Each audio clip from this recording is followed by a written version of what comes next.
ಬ್ರಹ್ಮರಥೋತ್ಸವ ಹಿನ್ನೆಲೆ ತಾಲೂಕಿನ ಹಲವು ಗ್ರಾಮಗಳಿಗೆ ಸಂಸದರು ಮತ್ತು ಮಾಜಿ ಶಾಸಕರ ಭೇಟಿ.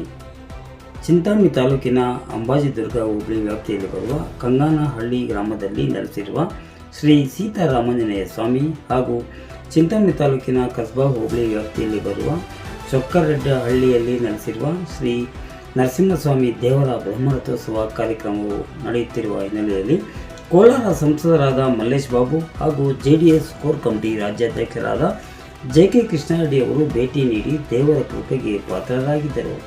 ಈ ವೇಳೆ ಕ್ಷೇತ್ರದ ಸಮಸ್ತ ಜನತೆಗೆ ಒಳ್ಳೆಯದಾಗಲಿ ಎಂದು ದೇವರಲ್ಲಿ ಪ್ರಾರ್ಥಿಸಿರುವುದಾಗಿ JK ಕೃಷ್ಣಾರೆಡ್ಡಿ ಅವರು ತಿಳಿಸಿದರು. ಈ ಸಂದರ್ಭದಲ್ಲಿ ಭಕ್ತರು ಸೇರಿದಂತೆ ಸ್ಥಳೀಯ ಸಾರ್ವಜನಿಕರು ಹಾಗೂ ಮುಖಂಡರು ಉಪಸ್ಥಿತರಿದ್ದರು. RK spot news bureau, Chintamani.